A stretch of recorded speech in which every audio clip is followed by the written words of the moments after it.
Escribe en los comentarios desde dónde y a qué hora nos ves. Así podré conocerte mejor. Para apoyar el canal gratis, no olvides suscribirte y darle like. ¿Qué sucede cuando una reina lo pierde todo? Cuando el poder que una vez sostuvo con mano de hierro se le escapa como arena entre los dedos. No hablamos de una simple caída, sino de una obsesión devoradora que consume el alma. Esta es la historia de María de Médici, una mujer que pasó de ser la regente de Francia a una exiliada conspiradora. Una madre que se enfrentó a su propio hijo, el rey Luis XIII, en una lucha desesperada por recuperar su trono. Un descenso a la locura, alimentado por el fantasma del poder perdido. En el año 1600, un séquito deslumbrante cruzó los Alpes, llevando consigo no solo una dote de 600.000 coronas de oro, sino también a la futura reina de Francia. María de Médici, sobrina del gran duque de Toscana, llegaba para casarse con Enrique IV, un rey que la necesitaba más por su fortuna que por su afecto. Para María, Francia no era un cuento de hadas, sino una jaula dorada. Criada en la opulencia artística y la intriga política del Palazzo Pitti, se encontró en una corte francesa que la consideraba una extranjera, una banquera gorda, cuyo único propósito era saldar las deudas del reino y, crucialmente, dar a luz a un heredero. La bienvenida fue gélida. Las amantes del rey, en especial la influyente Henriette d'Entragues, la miraban con desprecio y la sometían a humillaciones constantes. Enrique mismo, aunque cortés, mantenía una distancia emocional, visitando su lecho con la disciplina de un deber dinástico. Esta soledad y marginación forjaron en María una coraza de orgullo y una profunda necesidad de validación. No era amada, no era respetada. Era una pieza funcional en el engranaje del Estado. Cada desaire, cada susurro a sus espaldas, alimentaba una creciente obsesión. No depender jamás de la volátil afección de un hombre o de la aceptación de una corte hostil. Su seguridad no residiría en el amor, sino en algo mucho más tangible y duradero: el poder. Desde sus primeros días observó, aprendió y esperó, cultivando en silencio la determinación de que, si no podía gobernar el corazón del rey, un día gobernaría su reino. El 13 de mayo de 1610 fue el cenit de la ambición inicial de María. Después de una década de espera y de dar a Francia un heredero, finalmente fue coronada reina en la Basílica de Saint-Denis. La ceremonia fue un espectáculo de poder y legitimidad, una declaración visual de su estatus. Vestida con armiño y terciopelo, la pesada corona de Francia se posó sobre su cabeza, un símbolo que anhelaba no solo como consorte, sino como una fuerza política por derecho propio. Sin embargo, la gloria fue efímera, un destello cegador antes de la oscuridad total. Al día siguiente, mientras las celebraciones aún resonaban en París, el carruaje de Enrique IV fue detenido en la Rue de la Ferronnerie. Un fanático católico, François Ravaillac, se abalanzó sobre el rey y lo apuñaló mortalmente. La noticia llegó al Louvre como una onda de choque, transformando la celebración en pánico y caos. Para María, el horror del asesinato de su esposo se mezcló con una vertiginosa e inmediata realidad. Su hijo de 8 años, Luis XIII, era ahora rey, y ella, su regente. La corona que acababa de recibir, aún nueva y brillante, quedó simbólicamente manchada de sangre. Este evento traumático cimentó su paranoia latente. El poder, como la vida misma, podía ser arrebatado en un instante. La tragedia no solo la vistió de luto, sino que la armó con una convicción férrea. Para sobrevivir, para proteger a su hijo y a sí misma, debía aferrarse al poder con una fuerza implacable. La obsesión por el control dejó de ser una ambición y se convirtió en un instinto de supervivencia. Con Enrique IV muerto y un niño en el trono, María de Médici actuó con una celeridad asombrosa. Horas después del asesinato, se presentó ante el Parlamento de París, vestida de luto, pero con una resolución de acero, y aseguró la regencia. El poder que tanto había anhelado desde las sombras, ahora era suyo, absoluto y sin contestación. El sabor fue embriagador. Los años de humillación como la esposa extranjera se disolvieron en la autoridad de sus decretos. Lo primero que hizo fue desmantelar el círculo de su difunto esposo. El pragmático duque de Sully y los otros ministros de Enrique, hombres que la habían visto como una simple incubadora dinástica, fueron despedidos o marginados. En su lugar, elevó a sus propios confidentes, aquellos cuya lealtad era exclusivamente para ella. Su obsesión por el poder se manifestó en un control meticuloso sobre la educación de su hijo, el joven Luis XIII. Lo mantuvo cerca, no por afecto maternal, sino para asegurarse de que siguiera siendo una figura maleable. Un rey en nombre, pero una marioneta en la práctica. Gastó fortunas en arte y arquitectura, no solo por amor a la belleza, sino como una proyección de su magnificencia. El Palacio de Luxemburgo, inspirado en el Palazzo Pitti de su infancia, se convirtió en el monumento a su gobierno. Cada decisión, desde las alianzas matrimoniales que forjó, como la boda de su hijo con la infanta española Ana de Austria, hasta la gestión de las arcas del Estado, estaba diseñada para consolidar su posición. El poder ya no era un medio para un fin. Se había convertido en la obsesión central de su existencia. En su búsqueda de un control absoluto, María de Médici no confiaba en la nobleza francesa, a la que consideraba una jauría de lobos esperando el menor signo de debilidad. En su lugar, depositó una fe casi ciega en un círculo íntimo de compatriotas italianos que habían llegado con ella desde Florencia. En el centro de esta red de poder se encontraban Concino Concini y su esposa, Leonora Galigai, amiga de la infancia de la reina. Concini, un aventurero ambicioso y sin escrúpulos, fue ascendido a una velocidad meteórica. Acumuló títulos, riquezas y un poder inmenso, convirtiéndose en mariscal de Francia, sin haber comandado jamás una batalla. Él y Leonora se convirtieron en los ojos y oídos de la reina, sus ejecutores y sus más cercanos consejeros. Esta dependencia reveló una faceta crucial de la psicología de María. Su obsesión por el control la llevó a delegar un poder desmedido en aquellos que creía poder manejar. Concini no era un simple favorito, era la encarnación de la voluntad de la regente, un instrumento a través del cual ella gobernaba sin tener que enfrentarse directamente a la aristocracia. Sin embargo, esta estrategia se convirtió en su talón de Aquiles. La arrogancia y la codicia de los Concini generaron un resentimiento profundo en toda Francia. Eran vistos como parásitos extranjeros que desangraban el reino. María, cegada por su necesidad de lealtad personal y aislada en su círculo de confianza, no percibió el peligro creciente. Su obsesión por mantener el poder a través de sus delegados la estaba desconectando de la realidad política del país, sembrando las semillas de una rebelión que no tardaría en estallar, liderada por la persona que menos esperaba, su propio hijo. Mientras María de Médici se embriagaba de poder, una sombra crecía en los pasillos del Louvre, una sombra con corona. Luis XIII, declarado mayor de edad en 1614, era rey solo de nombre.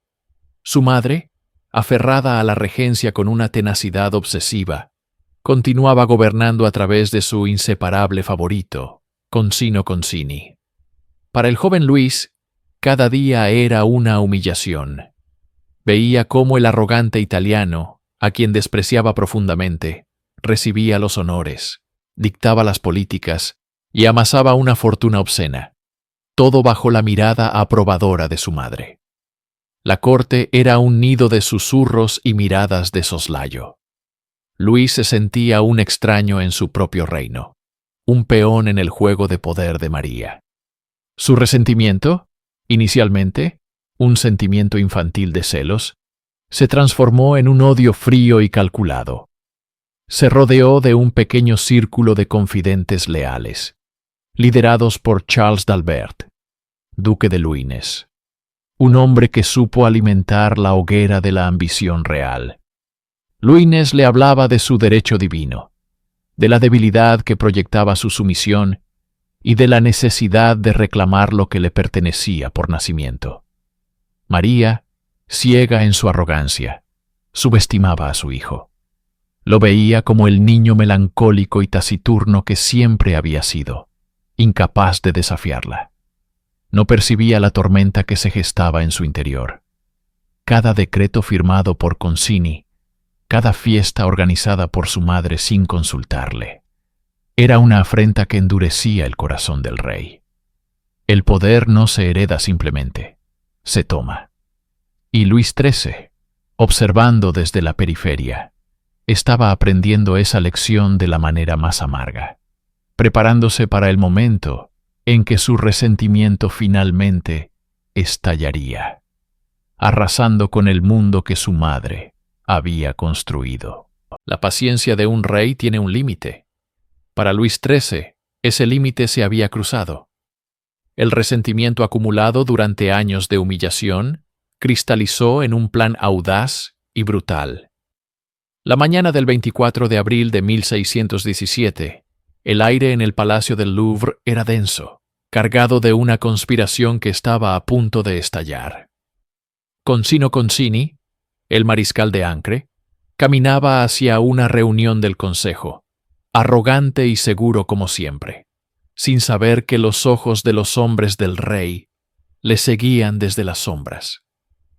A una señal del capitán de la guardia, Nicolás del Hospital, las puertas se cerraron. Concini fue rodeado.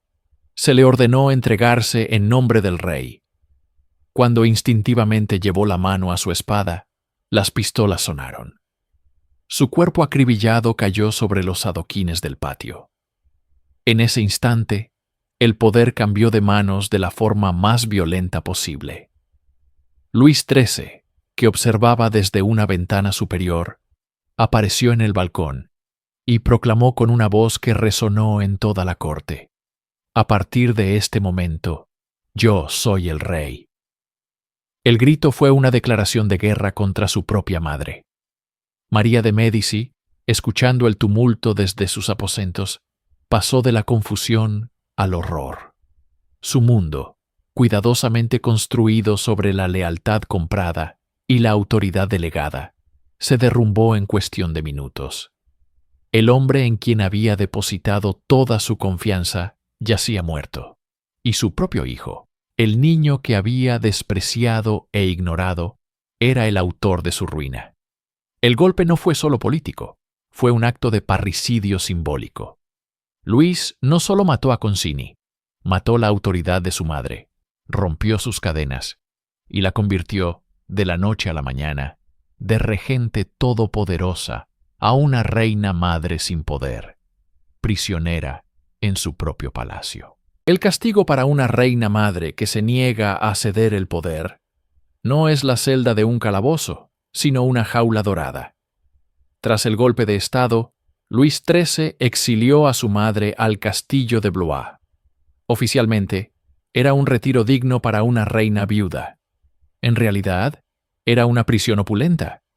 María de Médici, la mujer que había gobernado Francia, se encontró rodeada de lujos, pero despojada de lo único que anhelaba: la influencia. Los muros de Blois, testigos de intrigas de reyes pasados, se convirtieron en el escenario de su creciente obsesión. Cada día era una tortura psicológica. Paseaba por los suntuosos salones y los cuidados jardines, pero su mente estaba en París, en el Consejo Real, en las decisiones que ahora tomaba su hijo sin ella. La soledad y la inacción avivaron su ira y su deseo de venganza. Se sentía traicionada, humillada, y lo que era peor, olvidada. Para añadir sal a la herida, su confidente más cercana, Leonora Galigai, la esposa de Concini, fue arrestada, acusada de brujería y ejecutada en la hoguera. Fue un mensaje claro y cruel de Luis. El viejo régimen había sido purgado con fuego. María entendió que no había perdón posible. Su exilio no era temporal. Desde su jaula dorada, comenzó a tejer una red de correspondencia secreta, contactando a nobles descontentos y a antiguos aliados. Su resentimiento ya no era pasivo. Se estaba convirtiendo en un plan. El aislamiento no la doblegó, sino que la endureció, transformando su dolor en una fría determinación. Blois no sería su tumba política.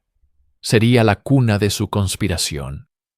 La reina madre estaba aprendiendo a ser una rebelde, preparándose para recuperar el poder sin importar el precio, incluso si eso significaba sumir a Francia en una guerra civil. 2 años de exilio forzado en Blois fueron suficientes para que la obsesión de María de Médici se transformara en acción desesperada. La reina prisionera no iba a esperar un perdón que nunca llegaría. En la gélida noche del 21 al 22 de febrero de 1619, el castillo de Blois fue el escenario de una de las fugas más audaces de la historia real. La mujer que una vez comandó ejércitos desde un trono, ahora se preparaba para descender por una precaria escalera de cuerda, desde una ventana de sus aposentos, a una altura vertiginosa. Este no era un acto de una política calculadora.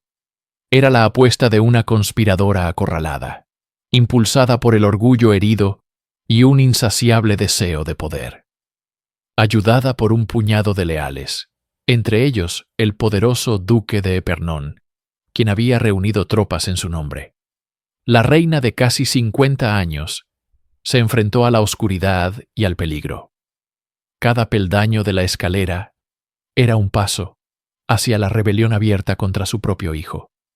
El descenso fue tenso y peligroso.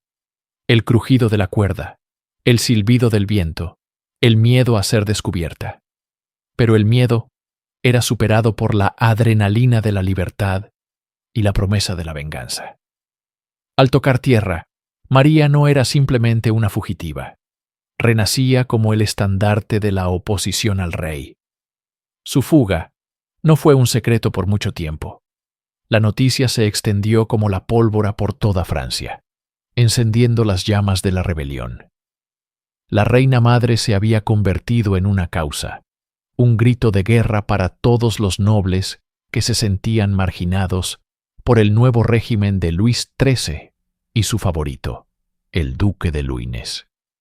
La conspiradora había nacido de la humillación del exilio, y su primer acto fue declarar la guerra. Francia se encontraba al borde de un conflicto fratricida, una guerra de madre e hijo. El exilio en Blois no era una jubilación, sino una jaula. Para María de Médici, cada día era una afrenta, un recordatorio de que el poder que había ostentado ahora residía en las manos de su propio hijo, un joven al que consideraba débil y manipulado. La obsesión por recuperar su lugar en el centro del universo político francés consumió cualquier instinto maternal que le quedara. En la noche del 21 de febrero de 1619, la reina madre protagonizó una huida digna de una novela de aventuras. Descolgándose por una ventana mediante una escalera de cuerda, escapó de su prisión dorada para reunirse con el duque de Épernon, un noble poderoso y descontento que se convirtió en el brazo armado de su ambición.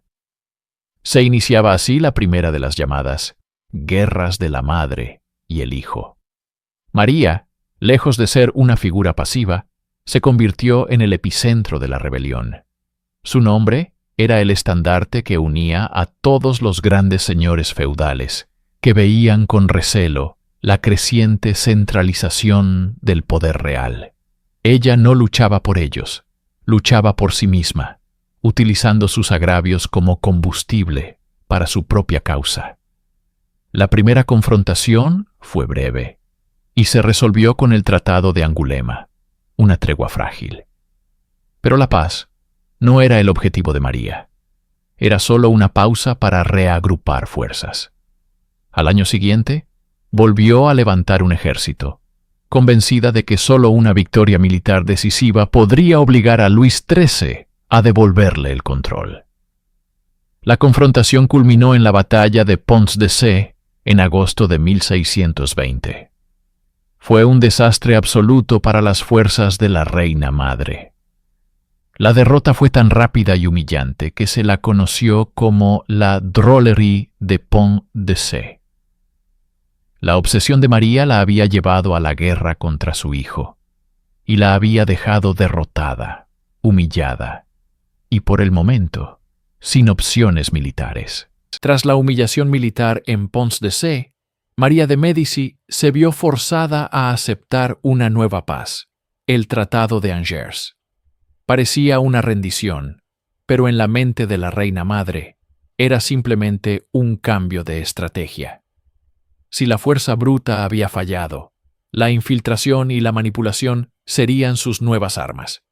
Y para ello, tenía un instrumento perfecto: un clérigo ambicioso y brillante que había estado a su servicio, Armand Jean Duplessis, obispo de Luzón. Este hombre, conocido posteriormente como el Cardenal Richelieu, se convirtió en el arquitecto de la reconciliación.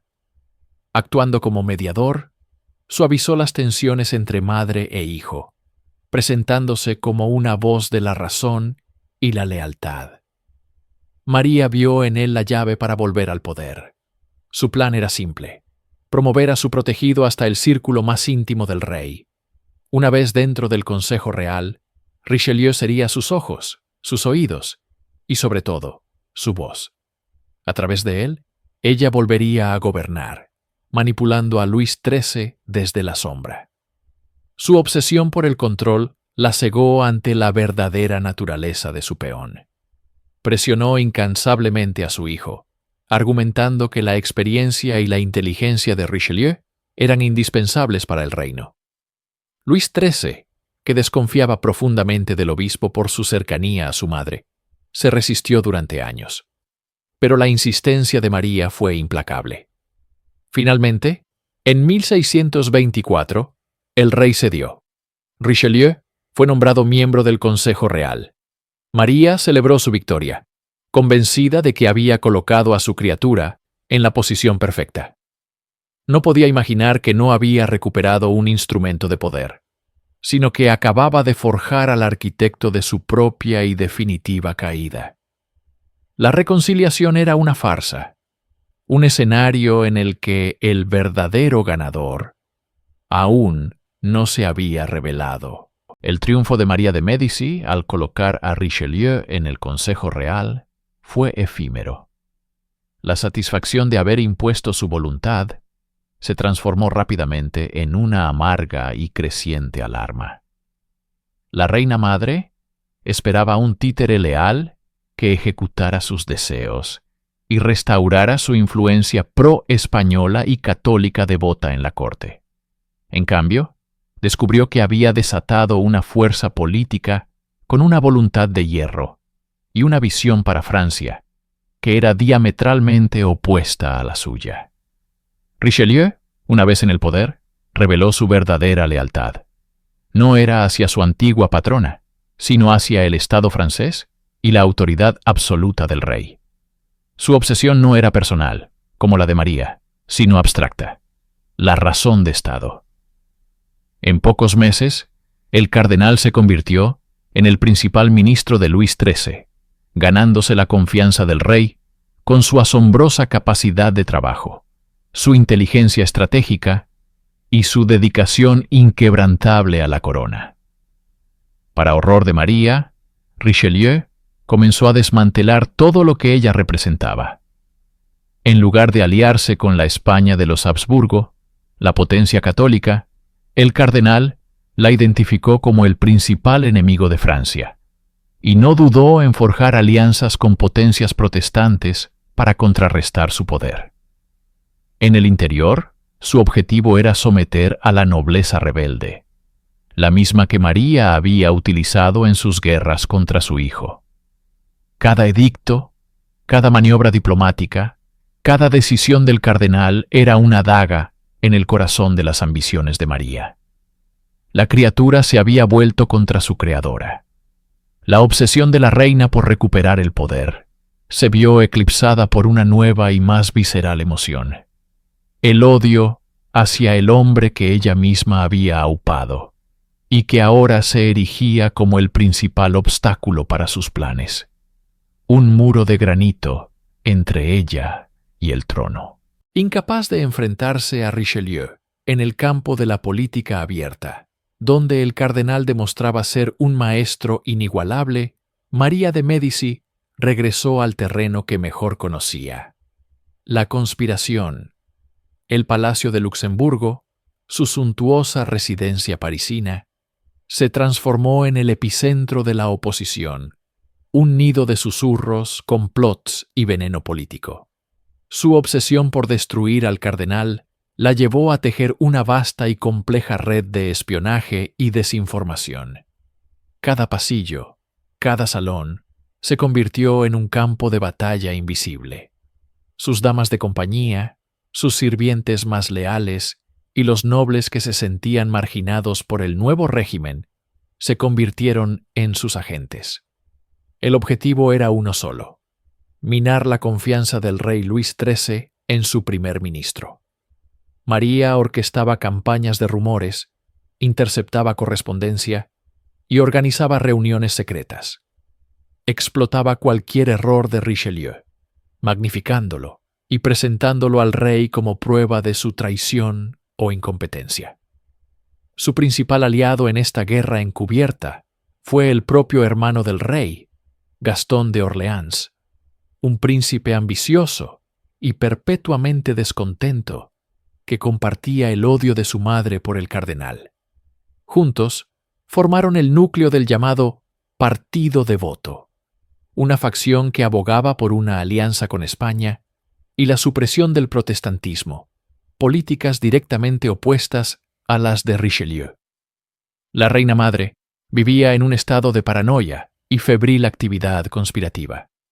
Creía que cada sombra ocultaba a un espía de Richelieu, pero al mismo tiempo empleaba los mismos métodos con una intensidad desesperada.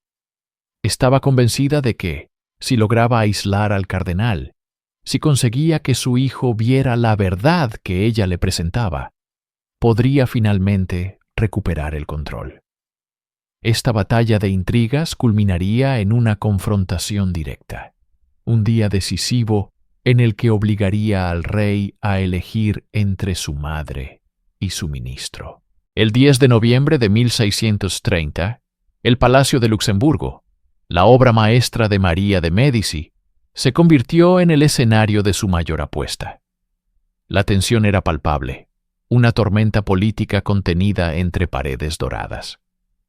Durante meses, María había tejido una red de intrigas, convencida de que había llegado el momento de erradicar para siempre la influencia de su antiguo protegido, el cardenal Richelieu.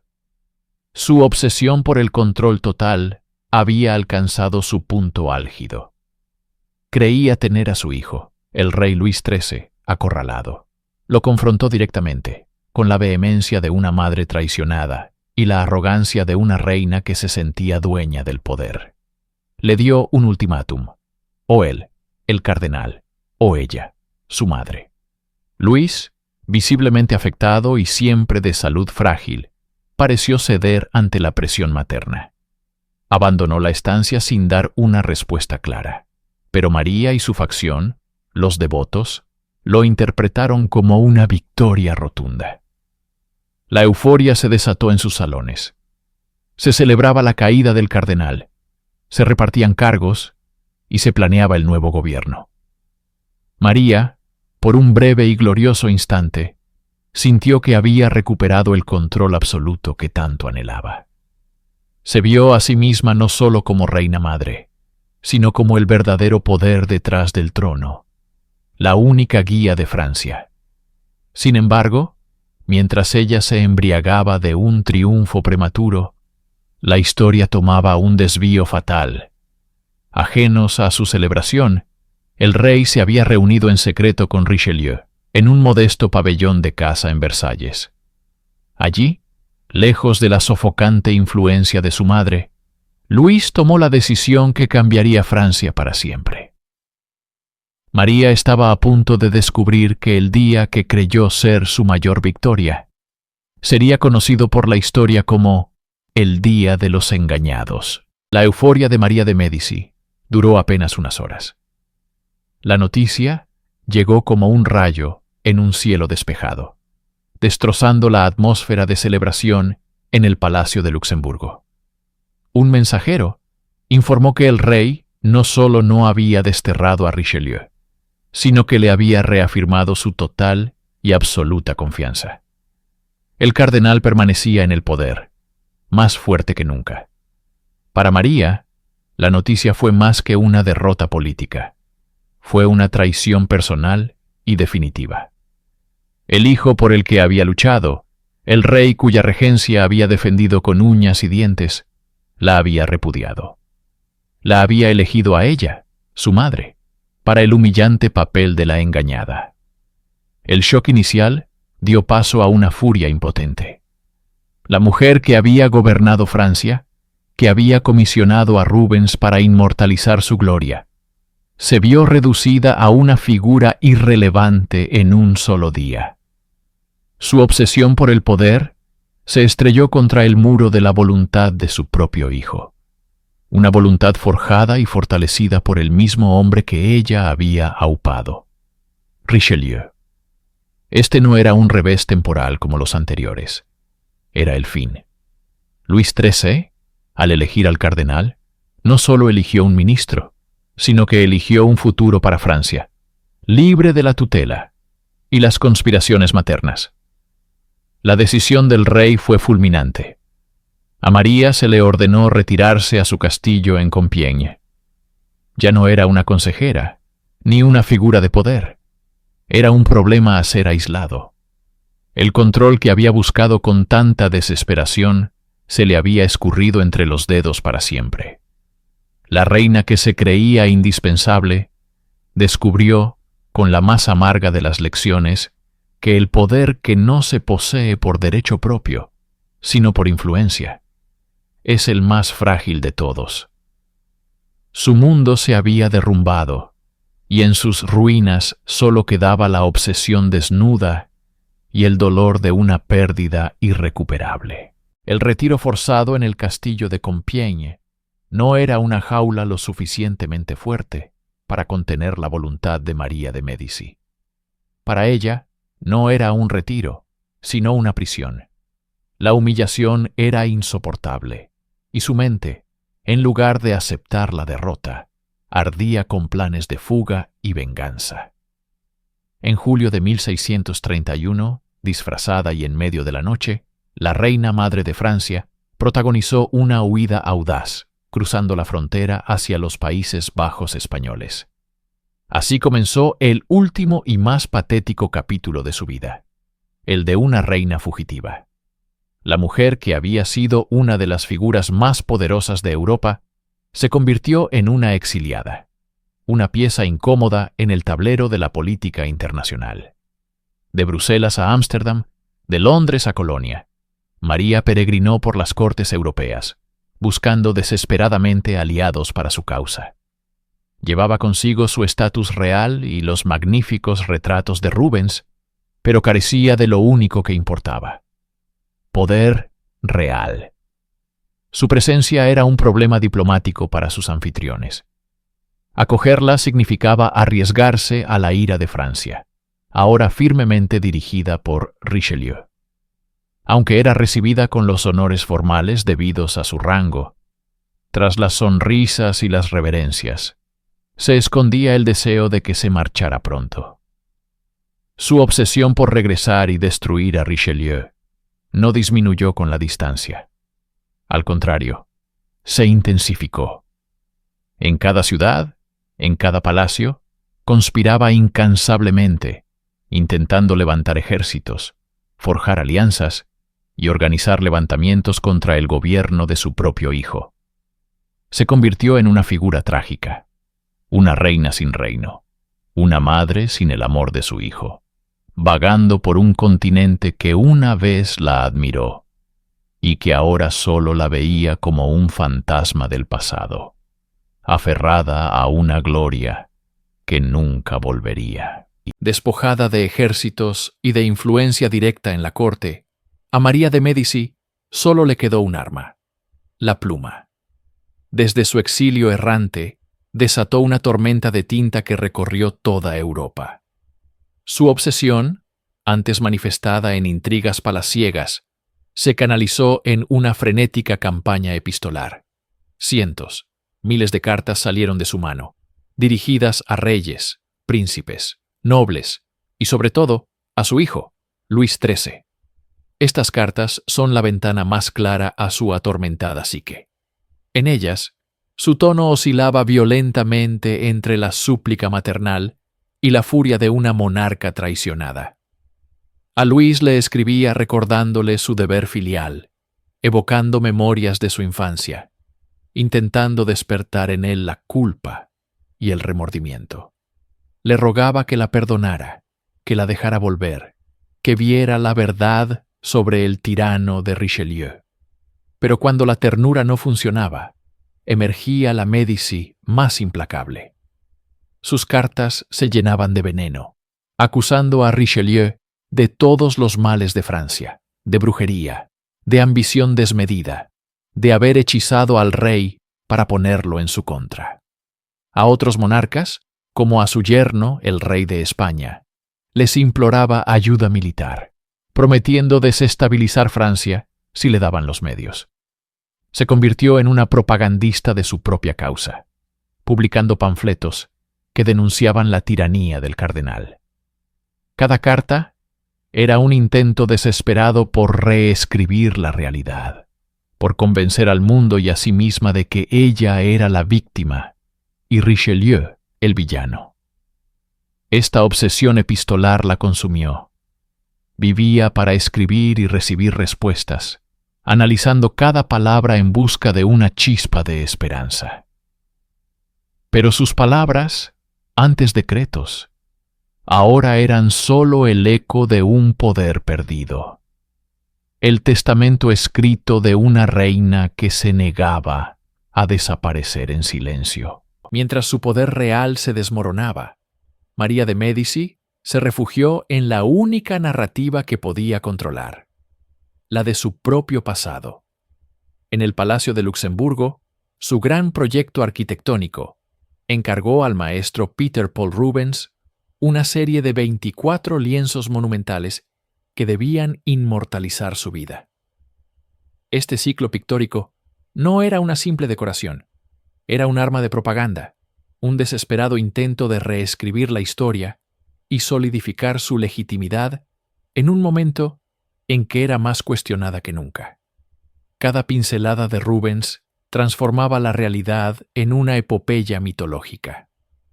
Los eventos mundanos de su vida, su matrimonio por poderes, sus regencias y sus reconciliaciones con su hijo, eran elevados a la categoría de acontecimientos divinos, con dioses clásicos y figuras alegóricas participando activamente en su destino.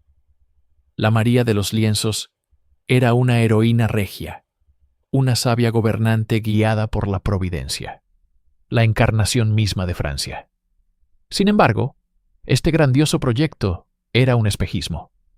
Mientras los vibrantes colores y las composiciones dinámicas de Rubens glorificaban un poder absoluto y una armonía familiar inexistente, la verdadera María conspiraba en las sombras, perdía aliados y se distanciaba cada vez más de su hijo, el rey. La galería se convirtió en su santuario personal, un mundo de fantasía donde ella seguía siendo la figura central del universo político francés. Era la manifestación física de su obsesión. Si no podía gobernar en el presente, al menos podría reinar eternamente sobre el lienzo, forjando una leyenda de poder que la cruda realidad se empeñaba en negarle. Este ciclo artístico es, en última instancia, el más trágico de sus monumentos, un testimonio de su ceguera y de su incapacidad para aceptar que el pasado que tan magníficamente pintaba ya no podía ser recuperado. Tras la humillación del Día de los Engañados y su posterior huida de Francia en 1631, María de Médici inició el capítulo más desolador de su vida, el exilio perpetuo. Su obsesión por recuperar el poder no disminuyó con la distancia, al contrario, se intensificó, alimentada por la amargura y un profundo sentimiento de traición. Se convirtió en una reina errante, una figura patética que recorría las cortes de Europa en busca de apoyo para su causa.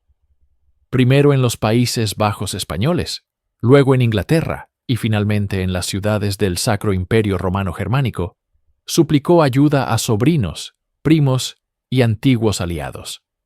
Creía firmemente que su estatus de reina madre y su linaje Medici le garantizaban un ejército, fondos y una coalición que doblegaría a Richelieu y la restauraría en el trono de la influencia. Pero el mundo había cambiado. El cardenal Richelieu no era un simple ministro, era el arquitecto de un Estado francés centralizado y poderoso. Su diplomacia y su red de espías se extendían por todo el continente. Para las demás potencias, acoger y apoyar a María no era un acto de solidaridad familiar, sino un riesgo político inmenso, una provocación directa a la formidable Francia de Richelieu. Las promesas que recibía eran vacías, las audiencias meras formalidades y la ayuda material nunca llegaba. Se encontró atrapada en una red de indiferencia cortés. Cada carta sin respuesta, cada subsidio negado, era una nueva herida a su orgullo. La soledad se convirtió en su compañera constante, una soledad no solo física, sino profundamente política.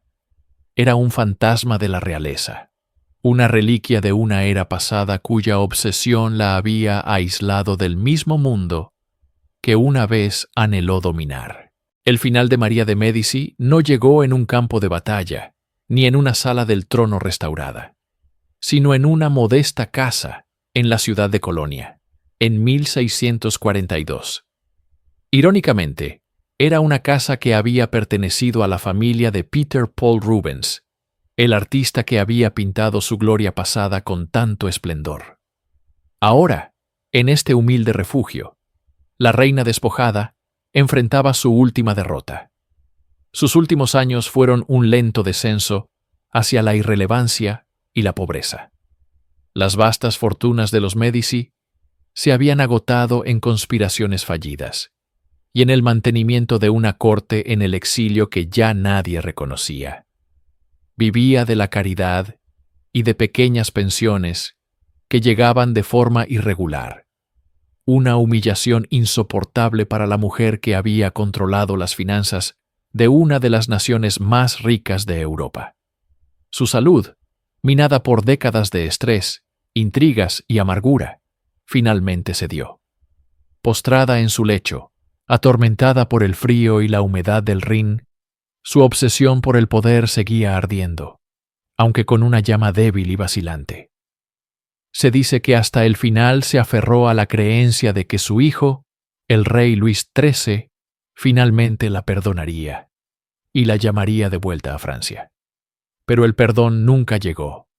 Richelieu, su némesis, moriría apenas unos meses después que ella, y su propio hijo, el rey, le seguiría a la tumba al año siguiente. María murió prácticamente sola, lejos de la corte que había construido, y de la familia por la que había luchado y a la que había traicionado. Su muerte no fue un acontecimiento de Estado, sino una nota a pie de página en las gacetas europeas. La obsesión que había definido cada acto de su vida, que la había impulsado a desafiar a un rey y a un cardenal, se extinguió con su último aliento en una habitación fría y anónima de Colonia. Al evaluar el legado de María de Médici, es imposible separar a la mecenas de las artes y a la madre del rey de la conspiradora incansable. Su vida es una tragedia griega a escala real, la historia de una figura cuya mayor fortaleza, su férrea voluntad de poder, se convirtió en la causa de su ruina. Su legado es, ante todo, una profunda lección sobre la naturaleza corrosiva de la obsesión. Su incapacidad para aceptar la transición del poder a su hijo adulto no solo destruyó su relación familiar, sino que, paradójicamente, fortaleció aquello que más odiaba. Al enfrentarse de manera tan implacable al cardenal Richelieu, lo obligó a consolidar su autoridad y a centralizar el poder del Estado francés para protegerse de las amenazas internas, encarnadas por la propia reina madre. Ella se convirtió en el yunque sobre el que Richelieu forjó la monarquía absoluta que heredaría Luis XIV. Su mecenazgo artístico, especialmente el Palacio de Luxemburgo y el ciclo de Rubens, perdura como un testimonio de su grandiosa visión. Sin embargo, incluso estas obras maestras están teñidas por su obsesión, concebidas como propaganda para un poder que ya se le escapaba de las manos. Representan un sueño, no una realidad. María de Médici no es recordada como una gobernante sabia, sino como la reina que no supo cuándo renunciar. Su historia no es la de una víctima inocente, sino la de una estratega formidable que calculó mal su jugada final. Su legado es un eco de advertencia a través de los siglos. La negativa a ceder el control, la creencia de que el poder una vez poseído es un derecho eterno, conduce inevitablemente a la soledad, al exilio y al olvido.